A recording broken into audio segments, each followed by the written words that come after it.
It's just so strangely consistent. It's all just it's to them. It seems like a great coincidence that they all beat women. You know, they've never connected that to the kind of masculinity they perform. Yeah, it's just it's just amazing how concentrated it is. Yeah, it is insane. Yeah, like you just think like pure geography would just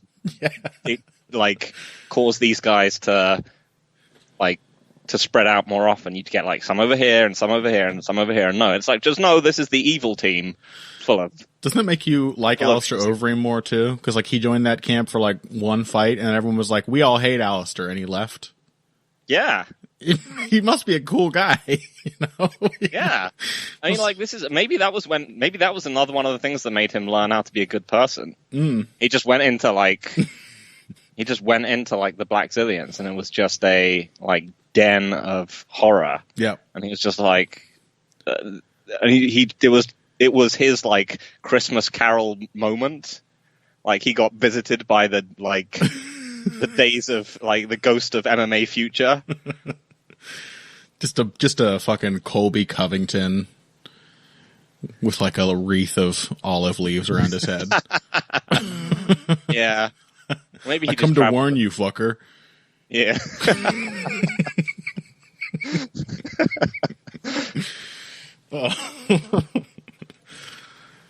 Yeah. Overeem just looks into the mirror, stares into his own traps. He's like, maybe I should lose some mass. Have I gotten too big? Have I gone too far? He just looks into the future and he just sees himself still at the Black Zillions, now turned into like an Akira-esque blob of pure muscle, beating up women left and right. And he's just like, no! Good for you, Alistair. Wakes up in a cold sweat in his bed. Man, I love this narrative. It really makes me like Alistair Overeem a lot more. I'm glad for that. I've always liked Alistair, and now I feel better about it. I haven't always liked him because I heard that he was a dickhead, but I think he genuinely has like sort of had it beaten out of him. Yeah. Yeah. I mean, you heard all the stories about him getting into trouble outside of nightclubs and all this other kind of stuff, which imply that he was people. No rumors in gyms that he was just like a gym bully and an asshole, but like everything you hear from Team Elevation says that he's just so great and nice and lovely to everyone. Good for you, Alistair. Yeah. Change is possible.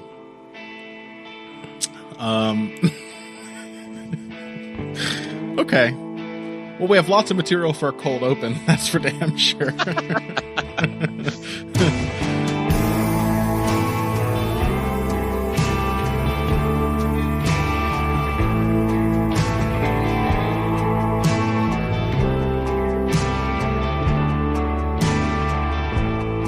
All right, welcome one and all. Welcome to another episode of Heavy Hands. I am your host, Connor Rebush. With me, as always, the good man, the kind soul, the English person, Phil McKenzie.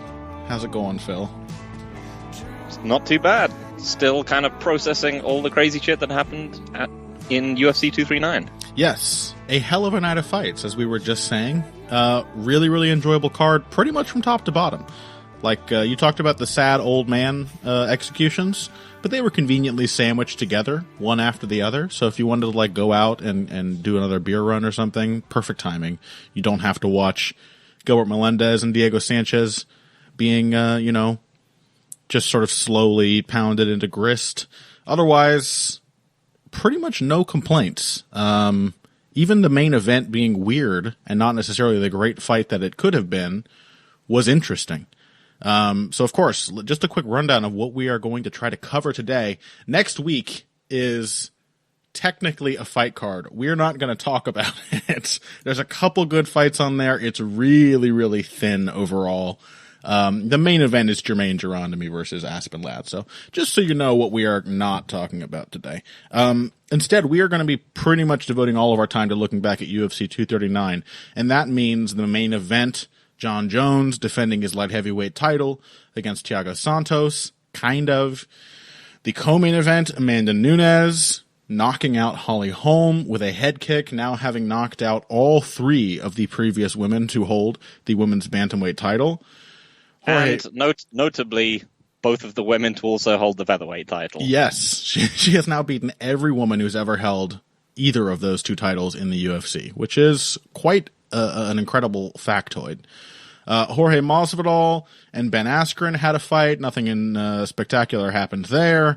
Jan Blachowicz fought Luke Rockhold. The move up from middleweight to light heavyweight went perfectly, and some other stuff happened too. So we're going to get into all that and possibly more, but we have to start with the main event. Jon Jones, Thiago Santos. Phil, we both agreed. Zane and I agreed on the vivisection as well. This was a sneakily dangerous fight for Jon Jones. To put it simply, Thiago Santos offered threats at specific ranges that Jon Jones had never faced before. And that was interesting at the very least. Some morons out there picked Thiago Santos. They really jumped the fucking shark. Just got high on their own vapors and thought, I think he might actually be able to win. But the more sensible among us, those of us, who keep a more even-keeled outlook on the sport, just wrote articles cowardly saying that Santos was good, but probably still wasn't going to win. So he was robbed.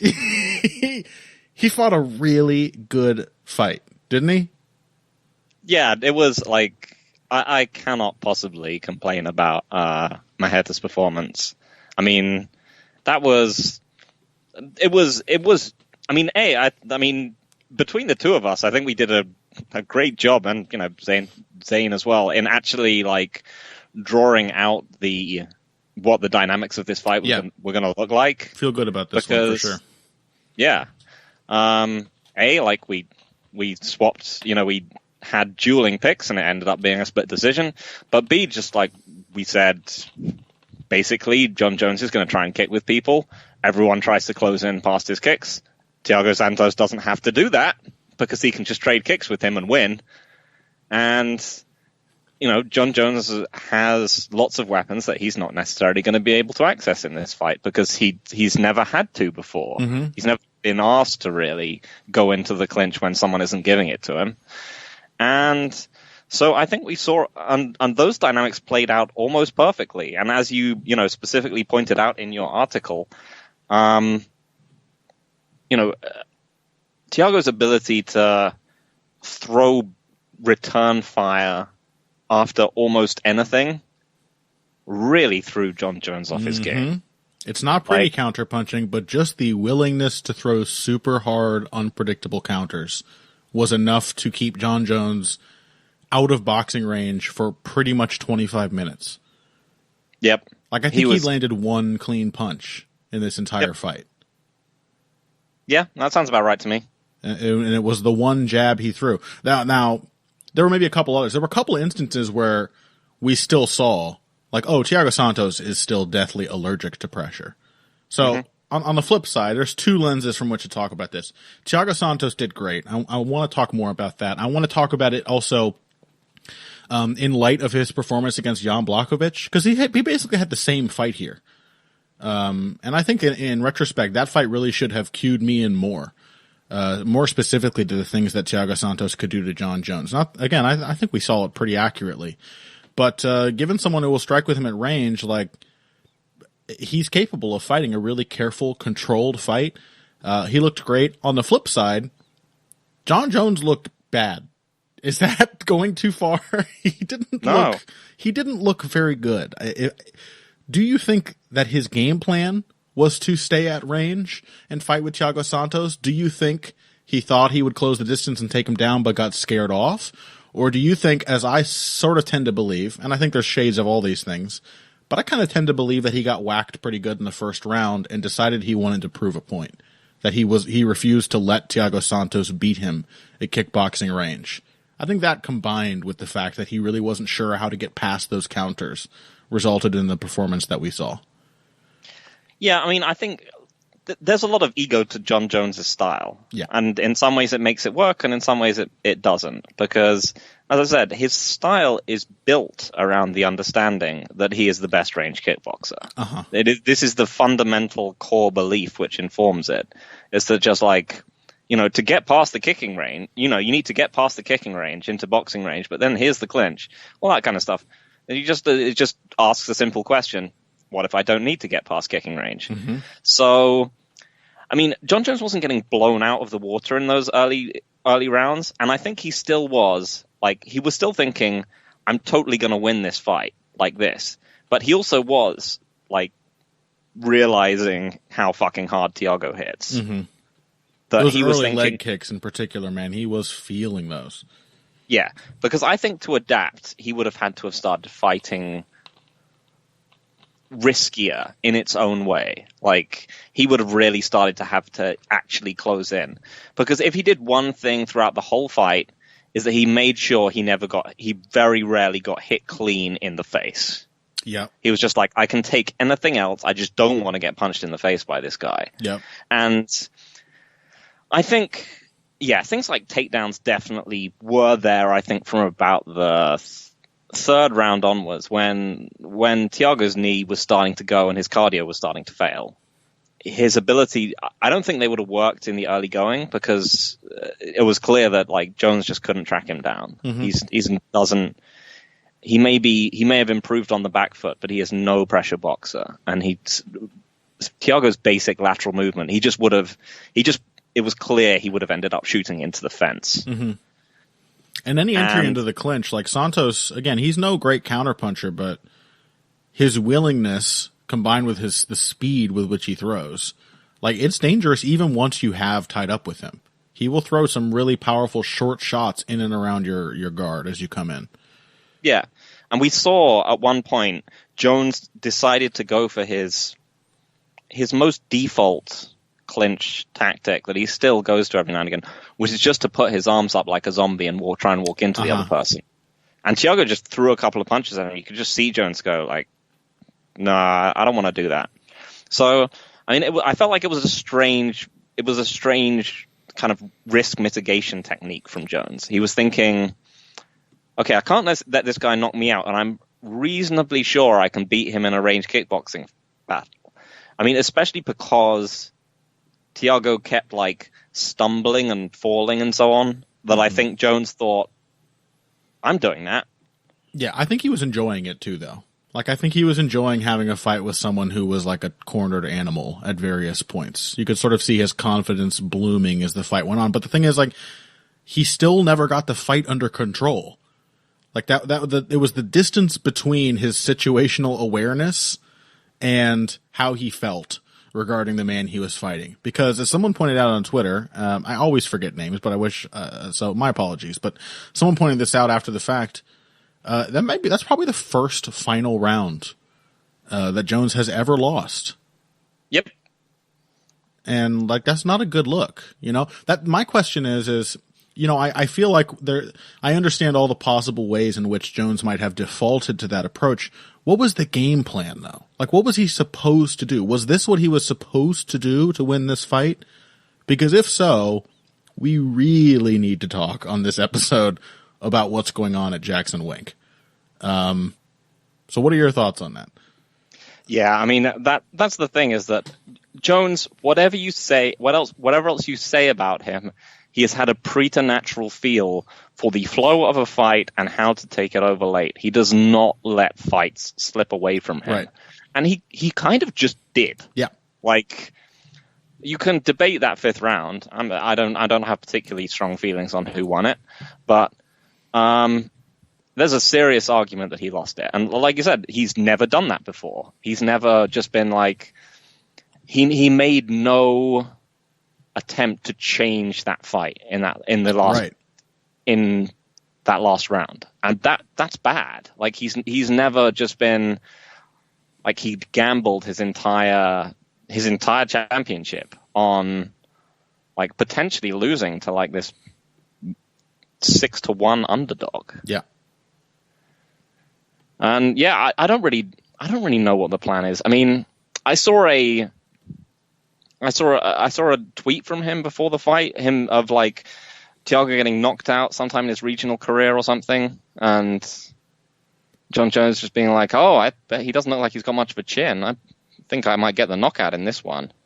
And you're just like, you do know you're not a particularly good kickboxer, right?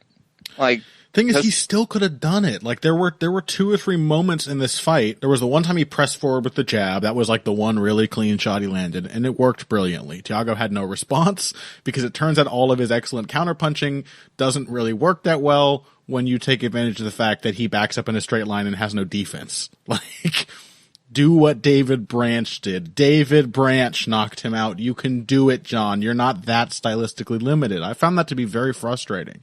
There was another sequence, 3rd or 4th round, where Jones, I think, entered with a, I don't know, not a jab, of course, a Superman punch or something like that, and then threw 2 or 3 more quick punches behind it, and 2 or 3 of them landed well. And Santos was backed up against the fence. He was standing up straight.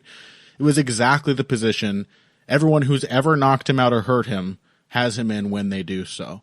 And Jones just did that and then went all the way back to the center of the octagon and just went right back to the long-range kicking battle. It's like, you know, like, you have a good chin. Like, you could even just have confidence in that.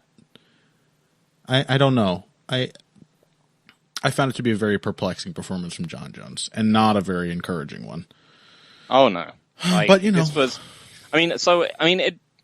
we got the general shape of the fight, I think, pretty right, and I think it's generally fairly important. I would rather get the shape of a fight right and the pick wrong than the other way around. 100%. I think, you know, the first time I was on Heavy Hands, we talked about how Luis Ngannou was going to be dog shit, and like we got the pick wrong because unsurprisingly we picked the younger, more athletic, harder hitting guy to win. But like, I'm glad that we picked that fight was going to be fucking terrible. Yeah. And this time we got the general shape of it right. But like, I think of the things which surprised me, Maheta was more mentally durable than I thought he was going to be. Like, because he spent the entire fight up against the cage where he generally falls to fucking pieces. Granted, against an opponent who was not taking advantage of that position the way previous fighters do. But I had the same thought. We talked pretty heavily about John Jones's poise. But if I had to use that word to describe one of the men in this fight, I'd probably pick Thiago. Yeah, I mean, and it's not just it's just the idea of like Jones's aspect never really changed throughout the fight. You never got the impression that he was too worried about what was happening.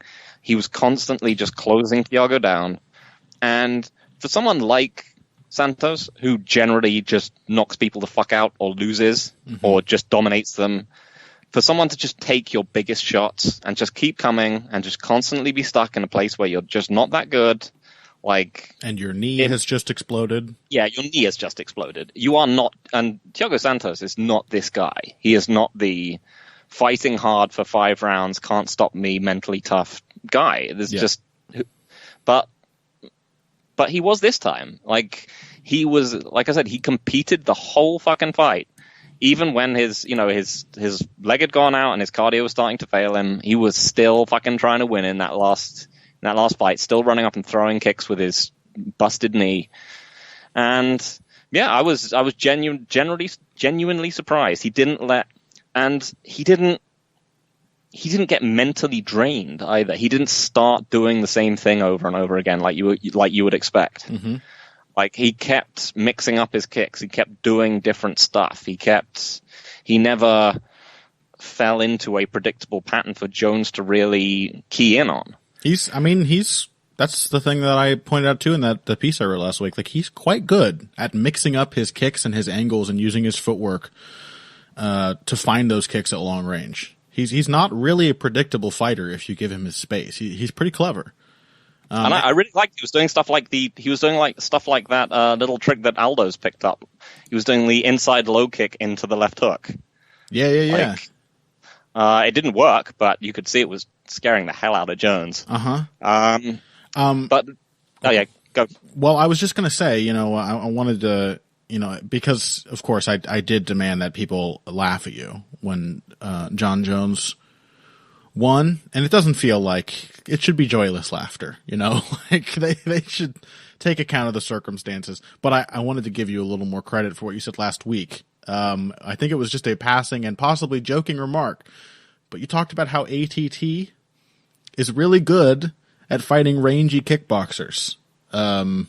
That they seem to prepare people for that style very well. They also seem to teach that style very well. And if part of the John Jones narrative, combined with what happened to Holly Holm on the same night, and I do think we'll talk about this more, has to do with what's happening at Jackson Winklejohn. Of course, we have Diego Sanchez is another related story on this card. How much of Thiago Santos' like success? How much of us not seeing how controlled and skillful Thiago Santos could be has to do with the fact that he's been at ATT now for a couple of years.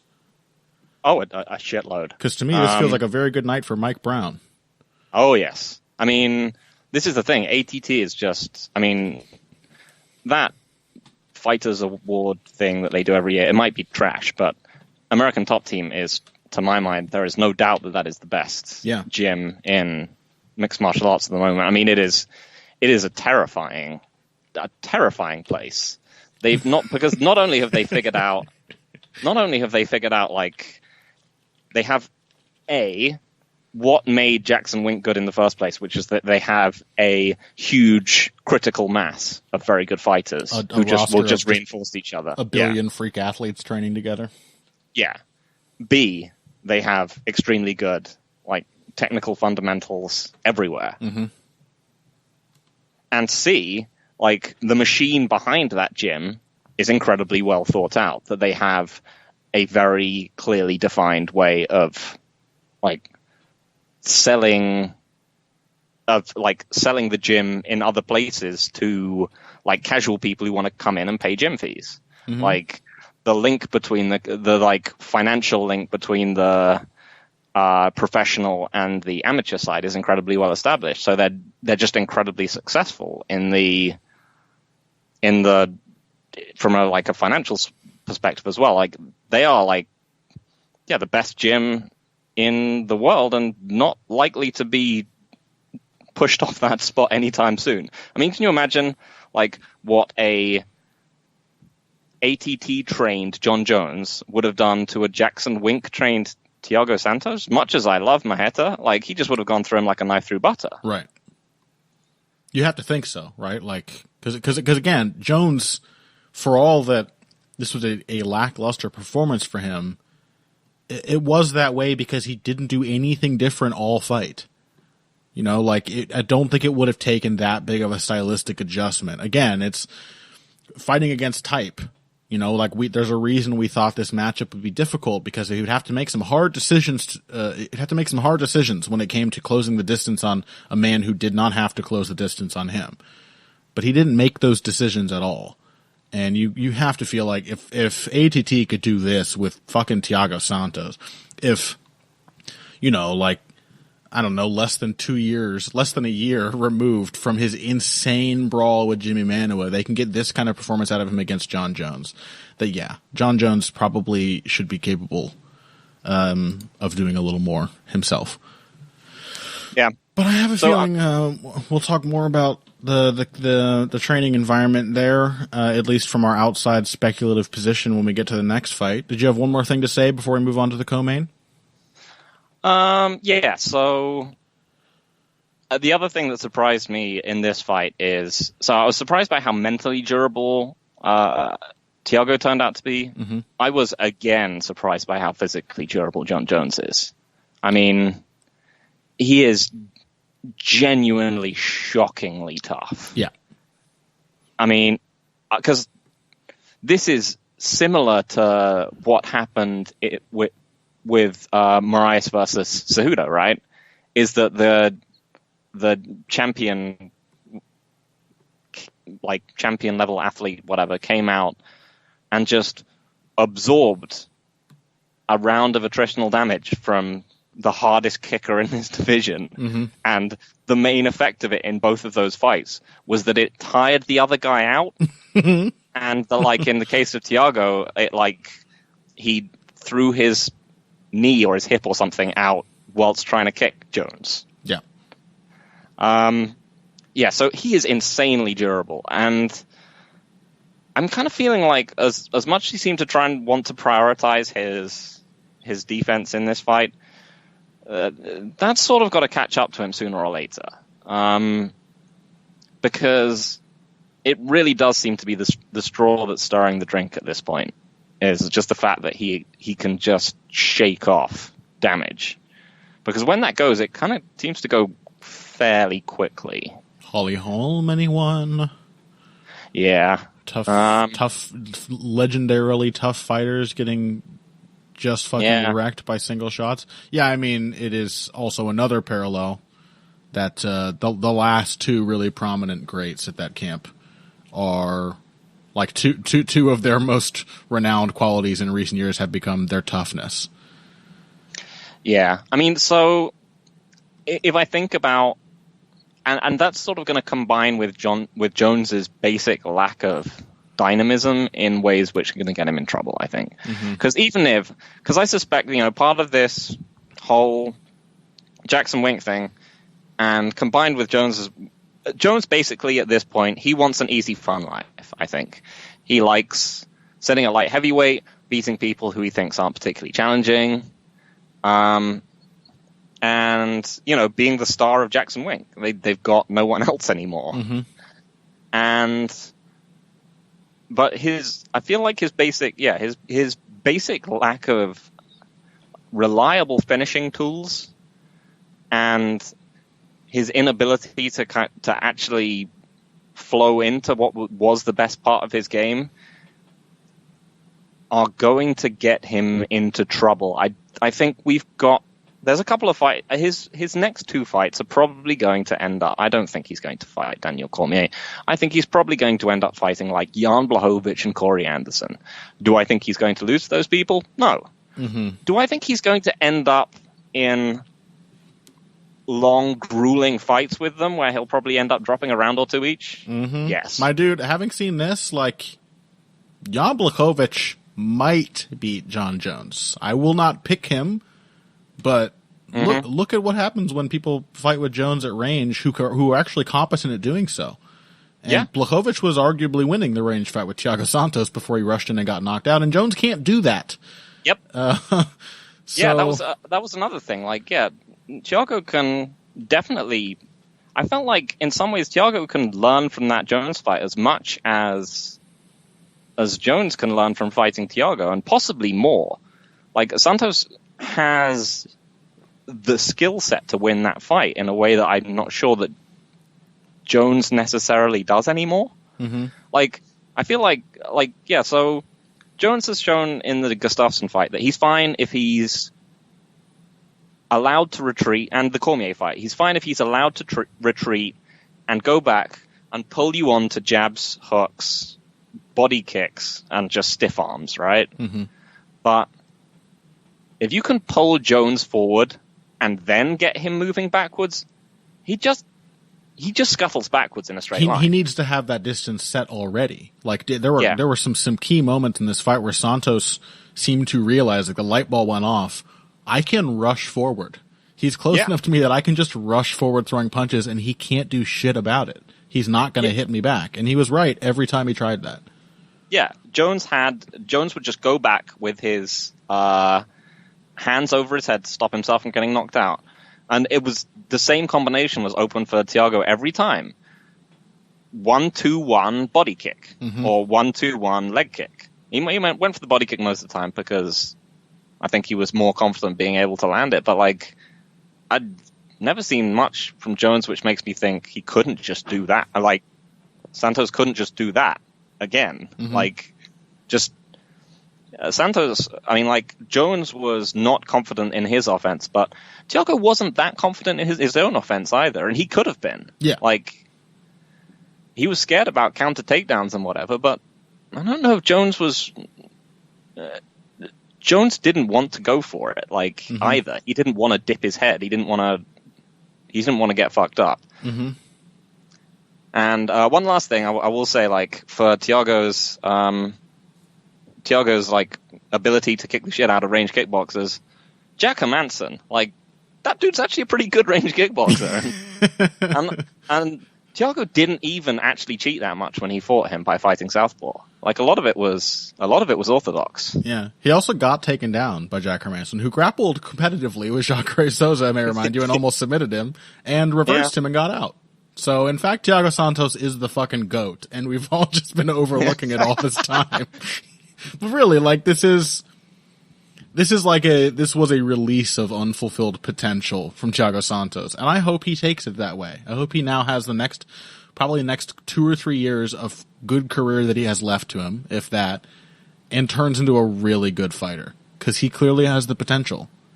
I mean, he just fights a shitload. Like, he fights more than pretty much anyone else. And that matters. Activity is very important. Like, you've seen him visibly get better from fight to fight. Yeah. While still being... You're right, he fought 5 times in 2018. Yeah. Like, he's literally one of the most active fighters, like, ever. Yeah. So he's visibly got better while still being a no defense, pressure allergic fucking lunatic, and we love him. Yes, Maheta getting better. Just repeat the terrible Twitter joke that I made yesterday. No one liked it then, no one's gonna like it now. But suck it, it's my fucking show. Alright, let's take a break. Very interesting fight. Like I said, not the greatest fight I've ever seen, but oh my goodness, was it loaded with lots of meaning, and very compelling to talk about. But we have to get to the co-main event. Amanda Nunes defeated Holly Holm, and lots more exciting stuff happened beyond that. So all of that, the rest of UFC 239 after this. Hey everybody, thanks for listening to this week's Heavy Hands. If you like what you hear, please consider pledging to support the podcast on Patreon.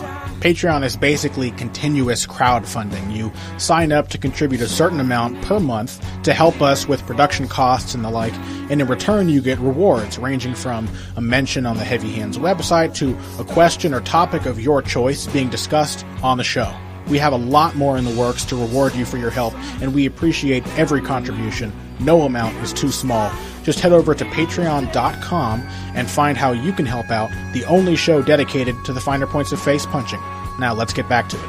All right, welcome back to Heavy Hands. Amanda Nunes, Holly Holm. Phil, I'm going to let you take it away. What did you think of this one? This seemed like the end of the line for Holly Holm's endless title shots. But who knows, because there is no one else in that division. I'm not really... I mean, like, there wasn't a whole lot to this fight. I think before the finish, it clearly showed that this fight was going to go downhill for Holly Holm. Like, Nunes had already, like... cottoned on to how to counterpunch against Holly Holm, and she was clearly a harder, faster, and more accurate puncher. And then it was pretty much just a case of Nunes was just like, I'm going to... I think she was actually just trying to boot Holm as she circled away from things, and the whole Holm standing on one leg thing was something of a fortunate happenstance. But again, it was something. It was similar to the Jones. It was sort of similar to the Jones fight in that I'm not sure if Holm has necessarily been programmed to deal with people who can kick with her. Yeah. But this fight looked like it was going downhill pretty quickly. I mean, Rogan was truly awful. I don't know if you were listening to the commentary, but he was talking about how technical Holly Holm was and how her movement was going to be so important, how she'd beaten Jermaine Durandamy, and Jermaine Durandamy only won. She punched her after the bell. My friend, we still have his commentary on Blachowicz Rockhold to get to later. I don't know why Luke Rockhold is grappling with Blachowicz. This is what Blachowicz does well. Oh God. What? Oh God, I'd forgotten that. What? Oh God. This is your job! But yes, okay. Sorry, we're talking about the co-main event. Go on. Yeah. So, it was just like a real classic Jackson Wink thing in the worst way. It was do this thing because no one would expect it, and that is true. I don't know if Amanda Nunes was expecting Holly Holm to stand on one leg, like feinting an oblique kick for a second or two, but in the end, it didn't matter. Yeah. I thought this was actually kind of a tour de force of, am I using that phrase correctly? Probably not. Yeah. No, I think you are. of Amanda Nunes is counterpunching. Her counterpunching and her feinting. I thought feints were huge in this fight. And that's what, like, it wasn't just that Holly Holm was on one leg when she got knocked out. It was that Nunes feinted her into that position and then knocked her out. She threatened her with a jab feint, and that got Holm to do her very predictable defensive response, which is lift the leg and try to side kick them away. And Nunes just didn't even continue to close the distance after that feint. So Holm was hesitating there, still at, that range where her kicks usually miss, because she, like all of her weight's already committed forward, and Nunes was knocking her out. And several other times in the fight, like, like fighters just like relax when you stand there, because like Holly Holm's whole bunched up, forward oriented style. Man, it was like watching her fight with Shevchenko, just way more violent. Every time she tried to initiate an exchange with her hands, Nunes would crack her with a hard shot before she even let her punches go. That's how telegraphed her attacks were.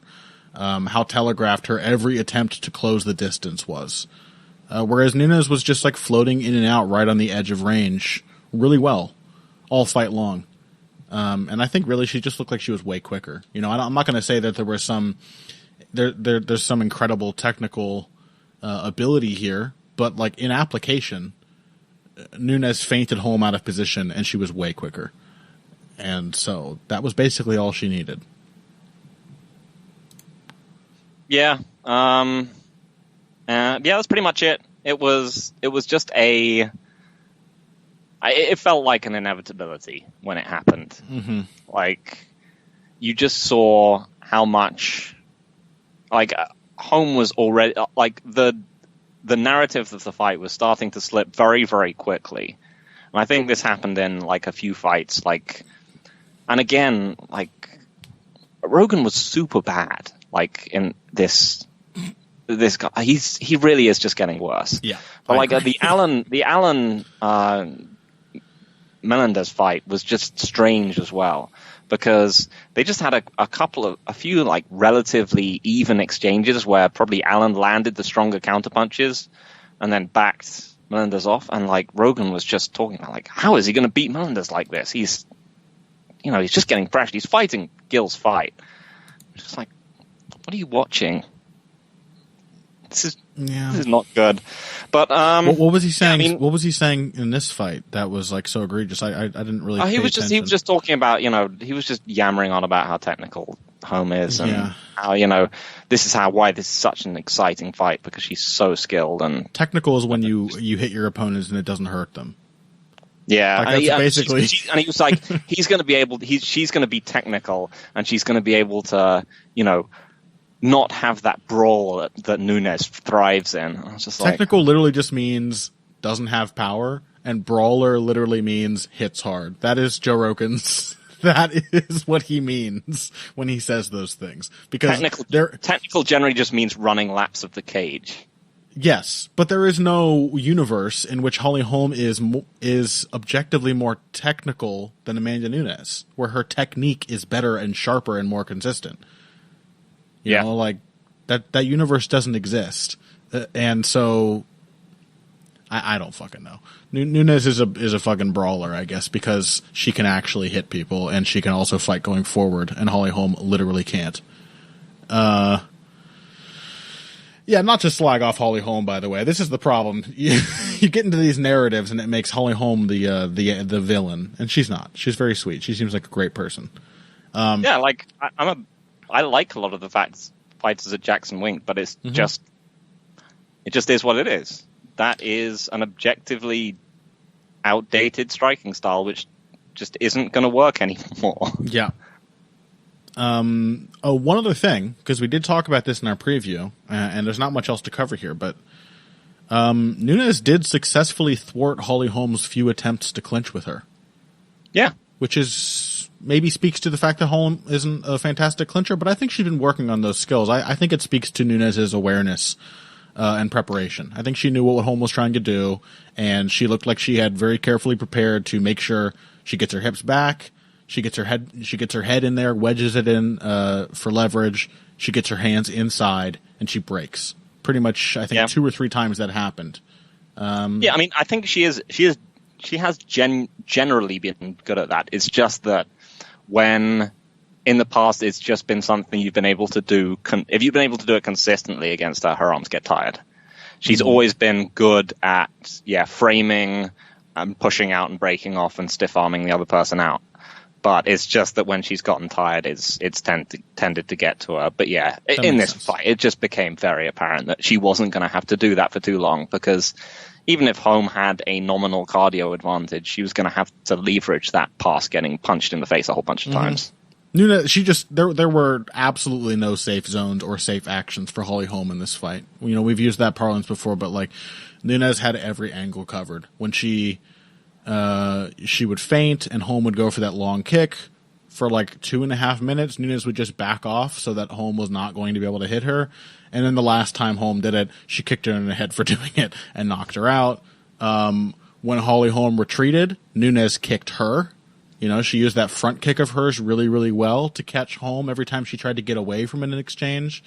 When Holm tried to initiate with punches, Nunes countered her. So, like, what the hell was... And when she tried to clinch, she got shoved off and then frequently hit. And also, when Holm became unsure about when to pick her leg up in the air and try to teep or sidekick Nunes away from her, Nunes just started to crack her with punches because Holm doesn't have head movement. So, like, there were a couple times she just stepped in and hit her with a big left hook. So really, like, I guess you would call a seminal performance from Amanda Nunes. She had all the bases covered. And can we talk about Jorge Masvidal? We certainly can. What an amazing technical wrestling performance. Sprawl and brawl at its finest. I know we said before that you said we both agreed we'd rather get the story, the picture of the fight, the dynamic right, and the result wrong. Well, I got the result right, and the dynamic didn't fucking matter, and I couldn't be happier. I don't care. I loved it. It was everything I ever wanted to see from Jorge Masvidal and Ben Askren. And, what is there to say about this? I mean, let me put it like this. This is one of those things. I don't know how much of a contingent there actually is out there online saying that this is a lucky knee, though I have seen some of them. Longtime listeners of the show may remember a time when Patrick Wyman and I had a heated argument about the definition of the term fluke and when it should be applied. If the fight with Ben Askren starts, no matter who you are, and he rushes out past the center of the octagon and then you run straight at him, what do you think he's going to do? Because I'm pretty sure he's going to take his eyes off you and duck his head down and reach out with both arms and try to grab your legs. So I'm just saying, predictable responses can lead to what seem like surprisingly predictable finishes. We already have evidence that Masvidal was literally drilling this exact knee before the fight. And while, yes, you can say it's luck because it may not have always resulted in a knockout or something, like, I actually think this was a pretty brilliant tactic to start things off. Like, oh, this guy's panic response is going to be to go for a sloppy shot. Why not lead with a flying knee? Yeah, I mean, and I pretty much agree with all of that. Like, I think there's definitely there's a luck element in it. Like, it's not always going to finish. It's always not always going to knock him out fucking cold. There always is an element. Yeah, there always is. Every finish, like, pretty much, unless you've just been annihilating someone, or you just can perfectly read what they're going to do in some exchange that they've done 6 times. But, like, I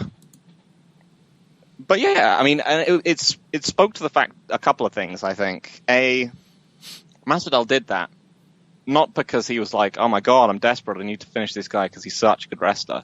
He did that because he knew he could survive on the ground with Askren. Mm-hmm. I do not think he was thinking, I'm just going to spend literally my entire round on this gamble because if I get, like he's some guy who doesn't know how to wrestle, he can only strike. I think he did that because he was just thinking, you know what, if I get taken down, I'm just going to stand up, but might win me the fight. I also think that Masvidal has started doing this kind of shit, and I referenced this on Twitter, although I think my GIF might have not have worked. No, it did. Just, it did. Of did? him nut shotting Darren Till. All right, so it's just me that can't view it. Yeah. That's weird as shit. But I liked your take, so please go on.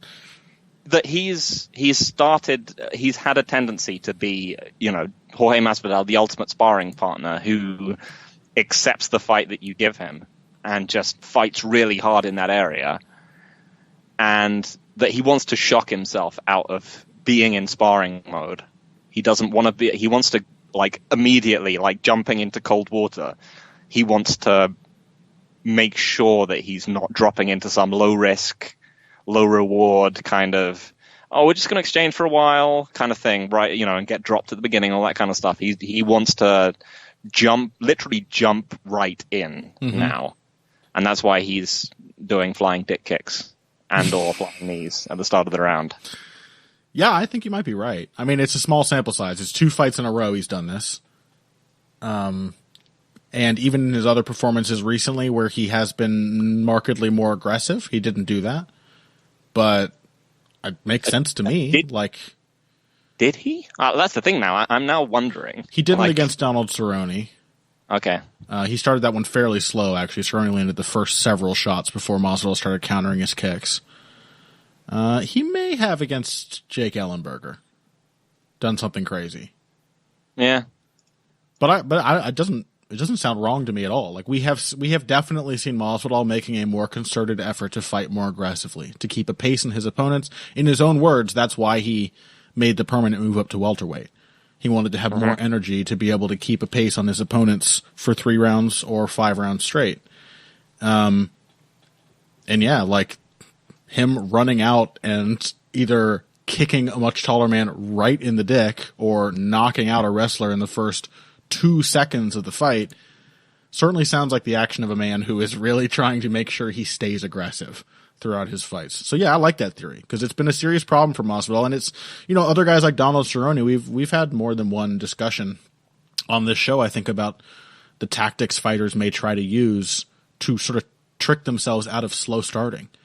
And I think the story with Cerrone is that he would do light sparring backstage in the locker room before the fight so that he was already a little bit in fight mode when it began. But also, if you're Jorge Masvidal and you are just perfectly calm all the time, nothing in a fight can possibly perturb or even excite you, and you've been doing this for ages, and also you are one of the most remarkably well-rounded fighters in the sport, why not just run out and do some insane shit to make sure you start off on the right foot? And if you get lucky, you'll knock the guy out. And if you get slightly less lucky, you'll hit him with a debilitating shot to the cup.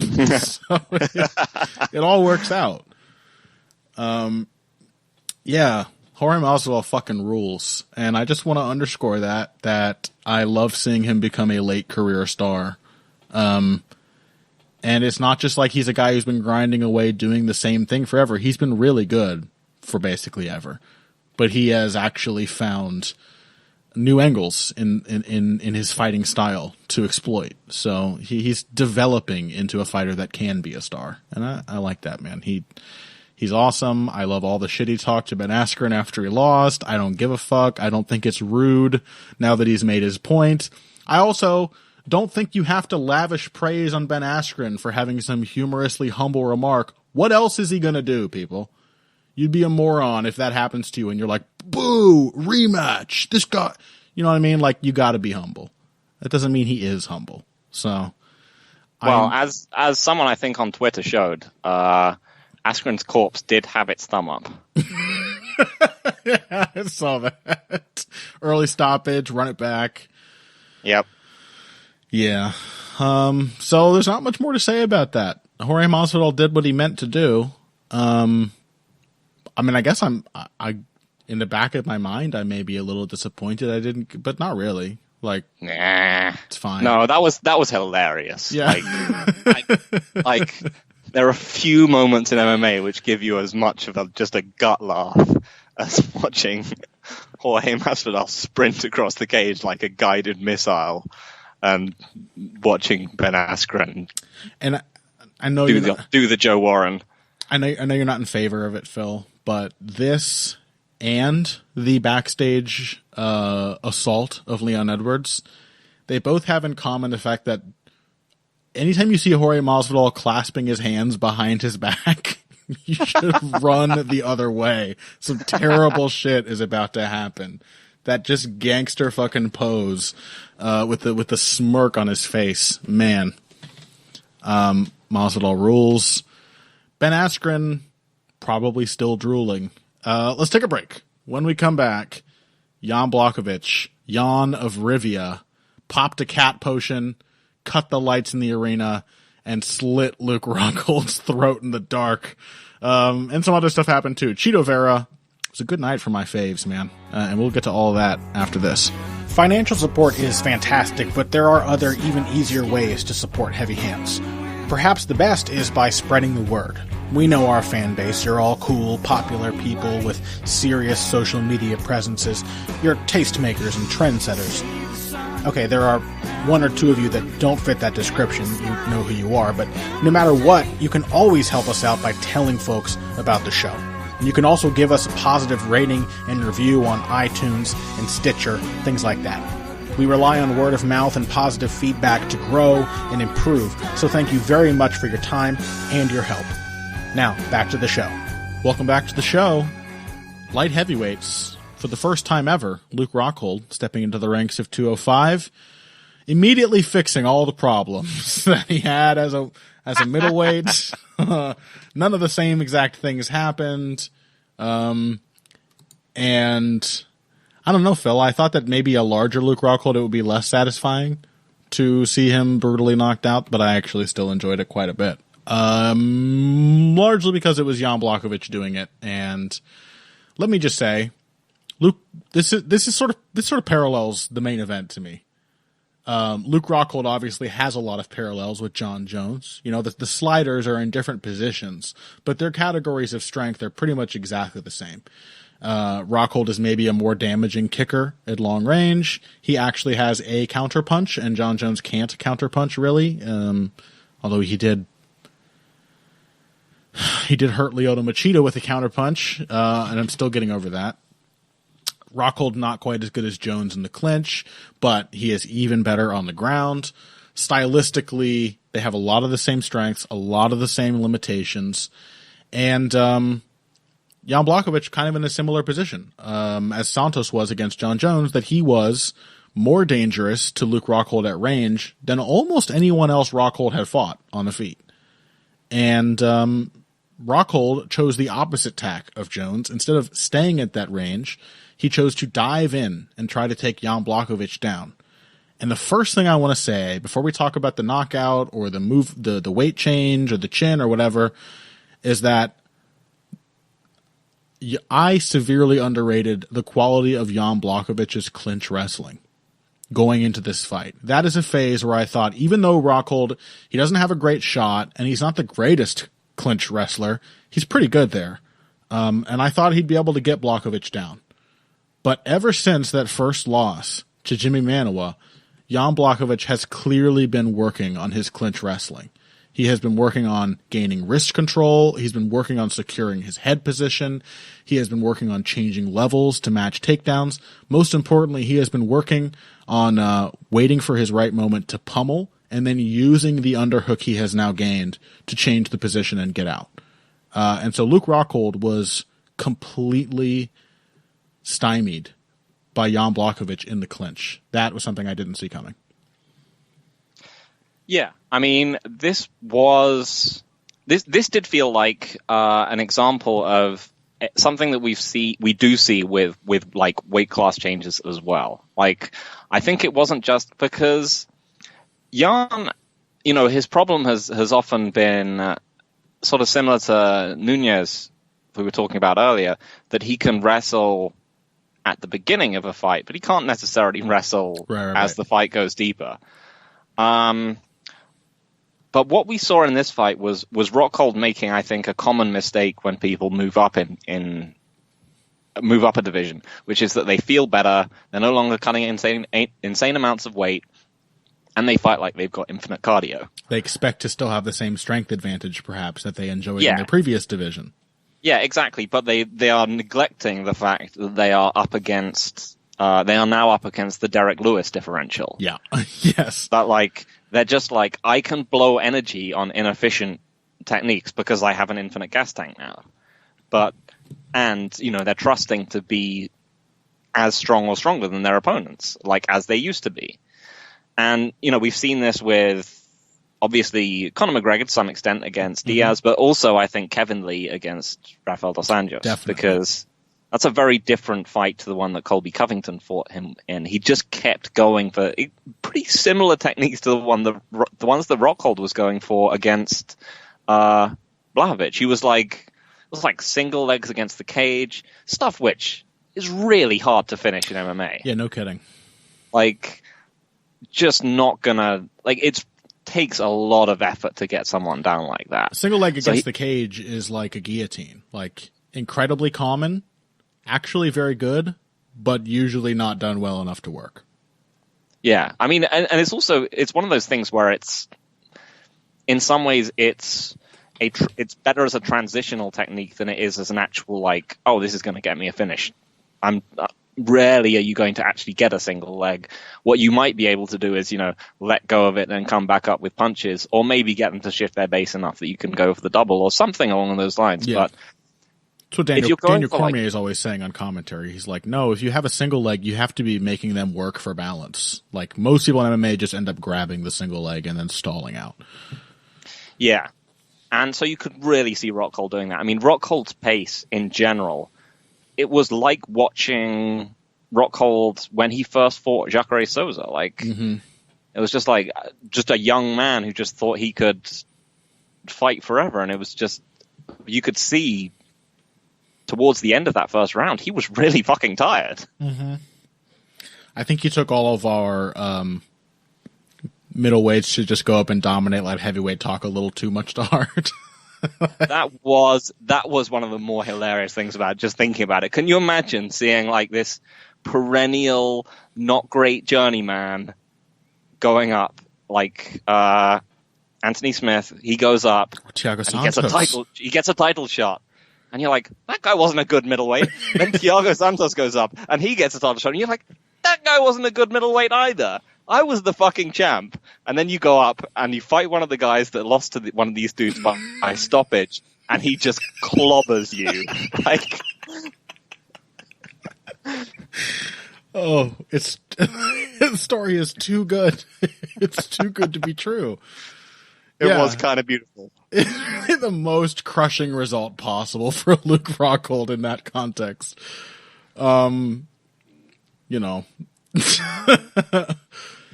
what else? So you were talking a bit on Twitter about like Rockhold's general like defensive problems and how they're still not fixed. Yeah. I mean, so I don't know if we can say whether Rockhold has just always had not a great chin. I don't know. There are probably some examples earlier in his career of him looking more durable, aren't there? Oh yeah, I mean he had a tremendous chin back in.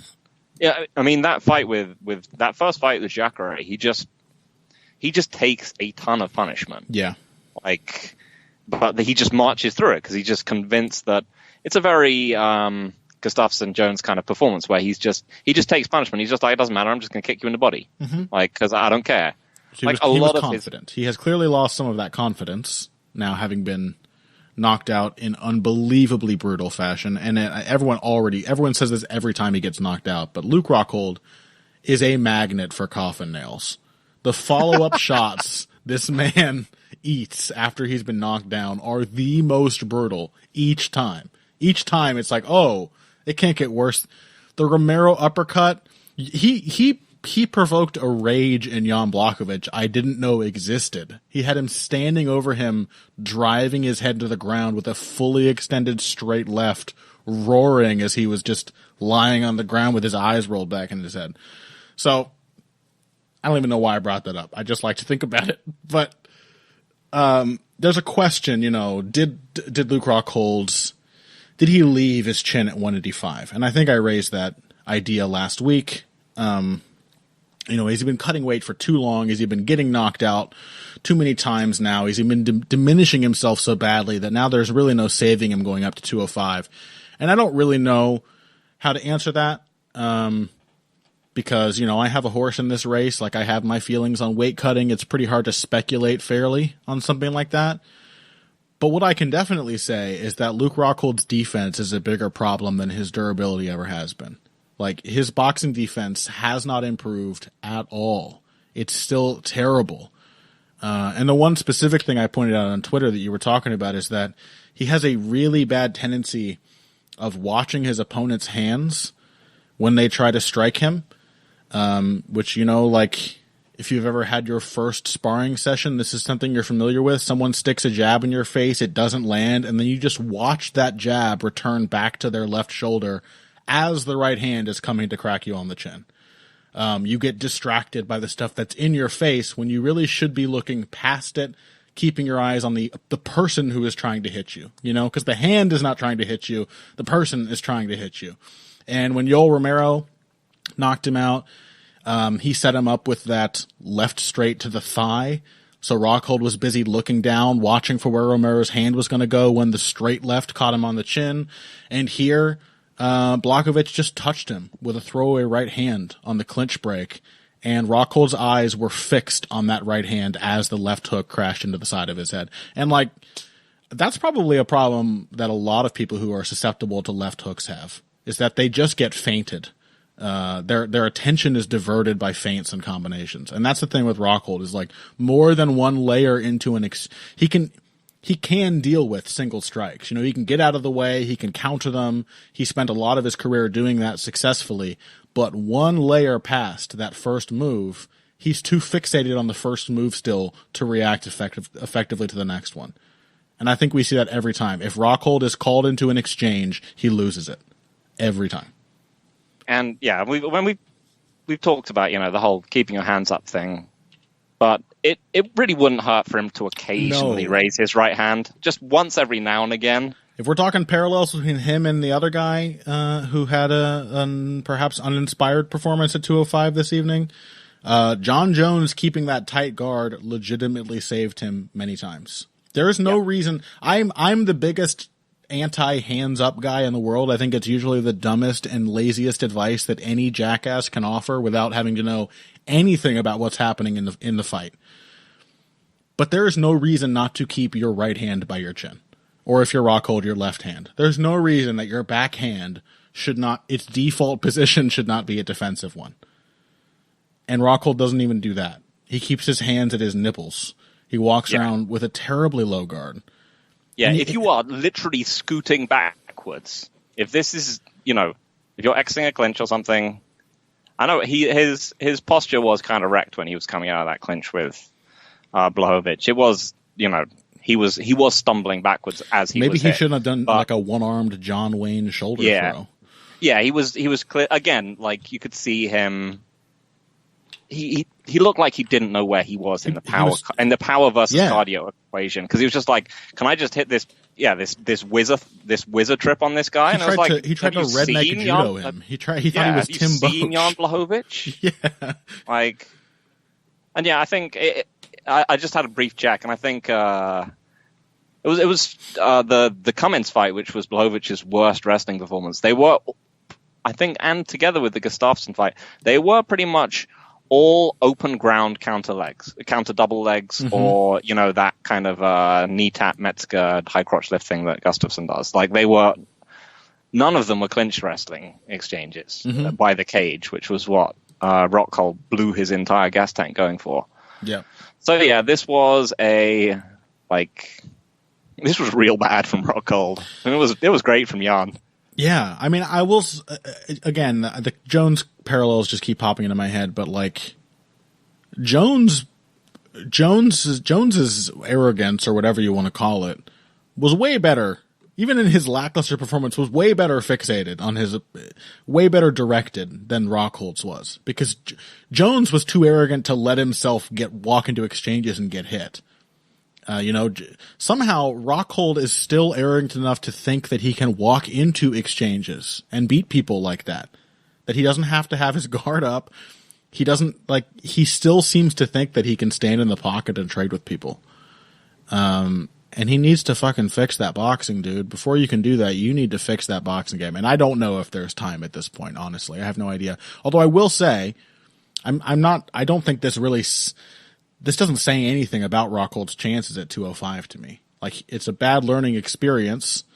Now we know that, his chin isn't going to be remarkably better against shots that he doesn't see coming now that he's at 205 than it was at 185. But Blachowicz is maybe one of the riskier guys for him to fight from that front. Like, there are other light heavyweights who are really, really bad at striking. Yeah, that's most of them. So I will still be interested to see what Rockhold does next. But it was bad.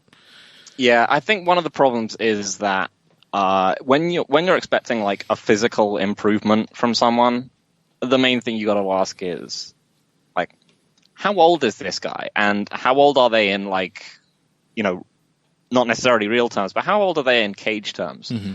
And Rockhold is not only the fact that Rockhold has tended to get punched a reasonable amount in his fights because he has no defense, but also that he's really, it's the Kane thing. He's really struggled to make it to the cage at all. True. Like, so this is the thing, like, both him and Weidman, when they move up, I'm just like, I don't know if you're gonna overcome the fact that you have a history of injuries that mean you have huge gaps between your fights. Like, at some point, these just start to add up and multiply. Yeah. The fact that you can't, your back's slightly tweaked and your knee's slightly gone, and there's also what you said before. If you are hoping to make those small improvements and get more comfortable in the dangerous spots, activity matters. And if you're constantly getting injured, you're not in there. Thiago Santos and Anthony Smith, they've both been super active over the last 2 years. Yeah, they went up to light heavyweight and they took multiple fights very, very quickly. Mm-hmm. Partly because they're just able to do that. They're just guys that, for whatever reason, haven't destroyed themselves in the gym. Yeah, well, I don't know. Stop doing that in the AKA wrestling room. Like, maybe it's bad for you to be blowing up your knees every other weekend. Okay, well, I think we only have time to talk about one more fight. I wanted to talk about Song Yadong. I wanted to talk about Chito Vera, but you wanted to talk about Arnold Allen's fight with Gilbert Melendez. I think we can probably run through these real quick. Okay. Quick thoughts then. So, Arnold Allen, Gilbert Melendez. I thought this was an amazing performance from Allen, and Gil looked like absolute dog shit, so it's kind of hard to tell, but Allen has been developing this kind of outside boxing sniping style. This was an example of me getting the pick right and the model very wrong, because I just thought he was going to have to do that kind of thing against Gil, and I was thinking, is that going to work terribly well? Gil is probably a better boxer than him, but as it turned out, he just kind of buzzsawed him, and this was very impressive. Like, showed a lot of open stance southpaw jabbing, rear left hand to the body, which I love to see from southpaws, and is relatively, like, infrequent. And he mixed up when to go for attritional damage, when to leg kick Gil. It was a lovely performance, and unfortunately, I hope I can see more of that, Allen, and I hope that it wasn't just down to Gil just being a sitting duck. Yeah, but you know what? Like, even if it was, he had an easier time doing it. It's still not the kind of performance we've seen from Allen before. Mm-hmm. Like, we have largely seen him being one of those fighters who's incapable of running himself into the clinch. And from that perspective, this was a pretty transformative performance from him.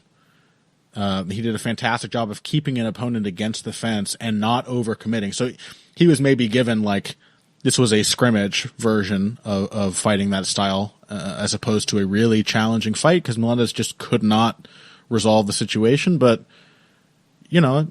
you need that experience as Arnold Allen. So this, at the very least, I would hope will prepare him to do the same against opponents who are actually going to be able to counter it.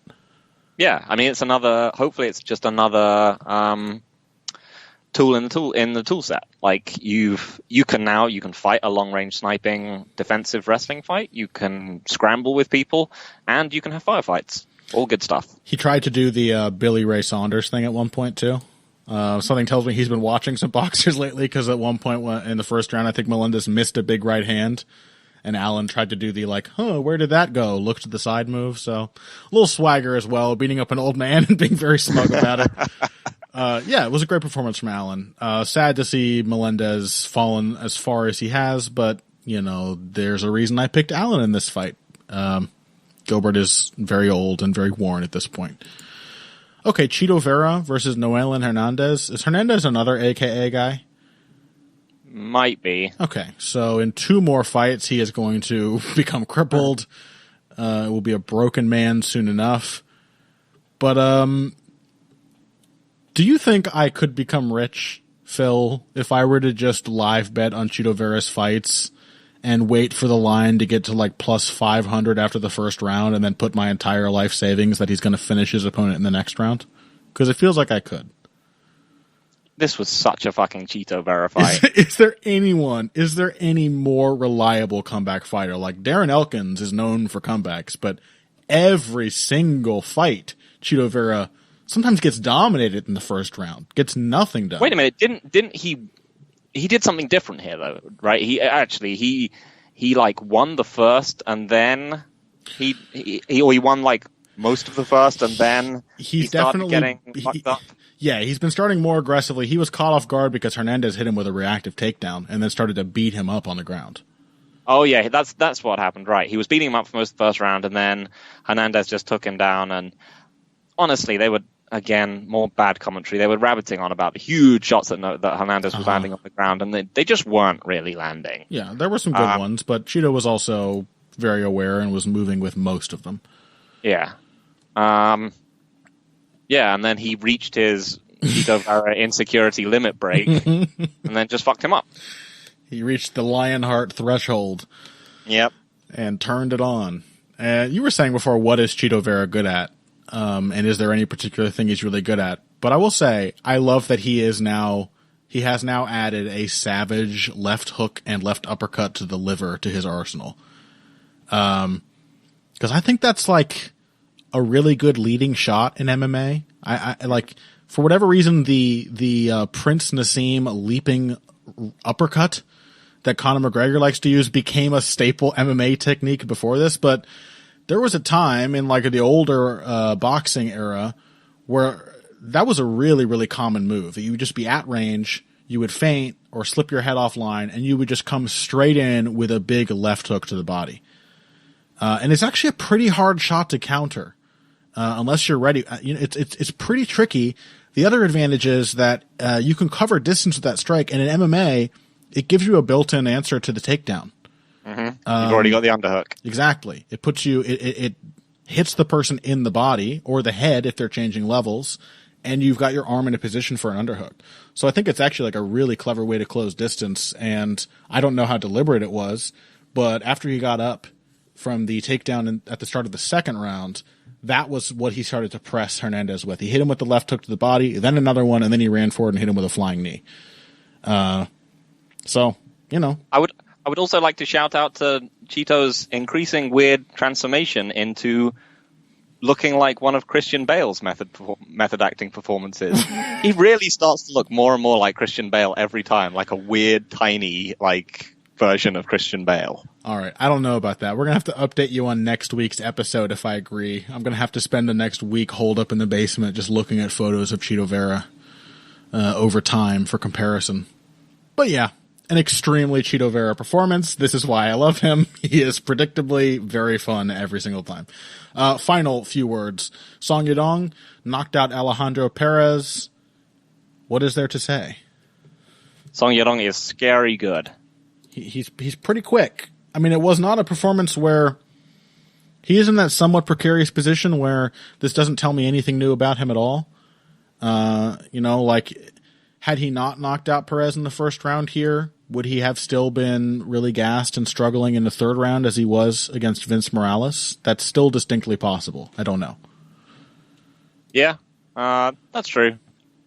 In general, he's I thought the way he picked up on that right hand, and you could see him getting ready to throw it multiple times before he actually did, and then when he did it, it was just completely deaded Perez. That was all very impressive. Perez is such a spoiler. He's so tough, and True. so consistent and so hard to beat consistently in any area that, yeah, this was just very impressive. Like you said, it doesn't show you it. You want to see. You also want to see if these guys can go for long, hard fights without where they're against high levels of competition. But the fact that he can just dunk on someone like Perez, who I don't think has ever been finished by anyone, I don't think so, is very, very impressive. Oh, he actually he's been submitted early. He was knocked out early in his career too. Yeah. Yeah, not since before he joined the UFC.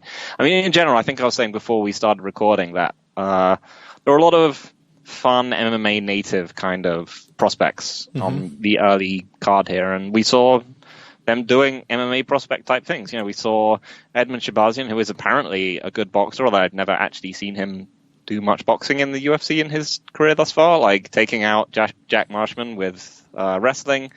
Ismail Naudiev clearly got way overconfident and got Darren Elkins, but he's still, everything about that guy radiates quality to me. I think he's still going to be a big threat.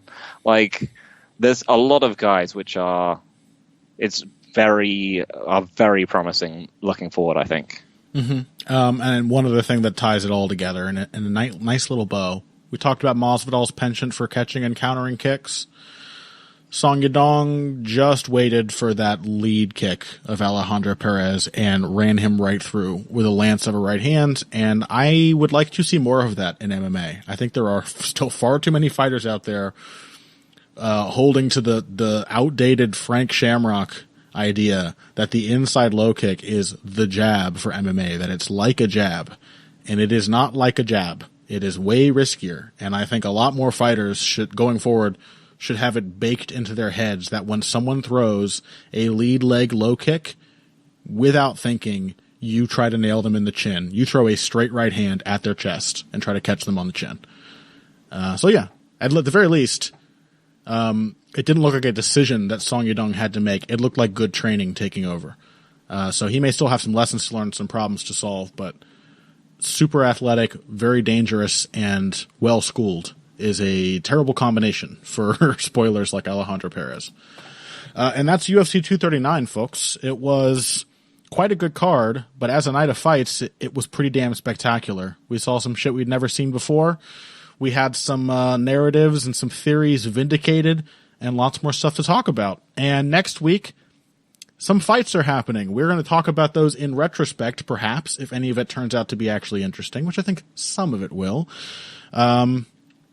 But we hope you don't mind that we just dedicated the whole show to recapping what was, I think, one of the best cards of the year so far. One of the most interesting, one of the most engaging, and one of the most meaningful nights of fights we've seen so far. So before we wrap up, Phil, anything coming out this week? You have a delicious preview of Ladd versus Gerondamy coming out, I assume? Yes, I've got that. That's it for me, I think. Are you still, check it out, everyone. Are you still it's going to be off, dripping actually? with enthusiasm. Actually, to be fair, fights like this are generally kind of amusing to preview just because. Oh, yeah. You can just, yeah, they're generally pretty fun. They're always fun. I want to know, have you written it yet? Or how long do you think you'll be able to put off writing it? Oh, it's going to be last minute. That's my man.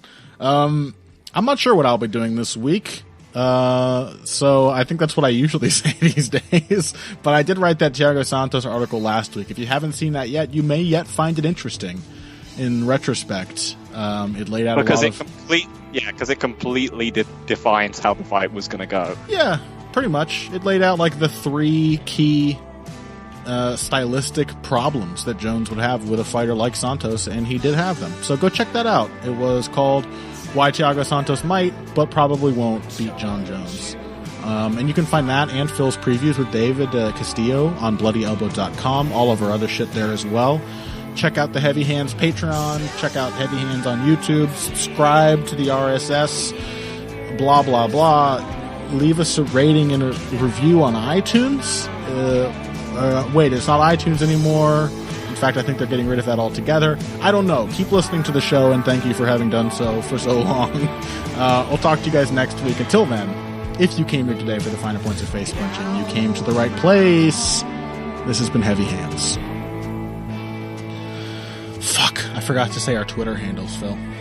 You fucking monster. At Boxing Bush, at Evil Greg Jackson. Fine. All right, beautiful. That's going to be great for that to come in just after the music has started to fade.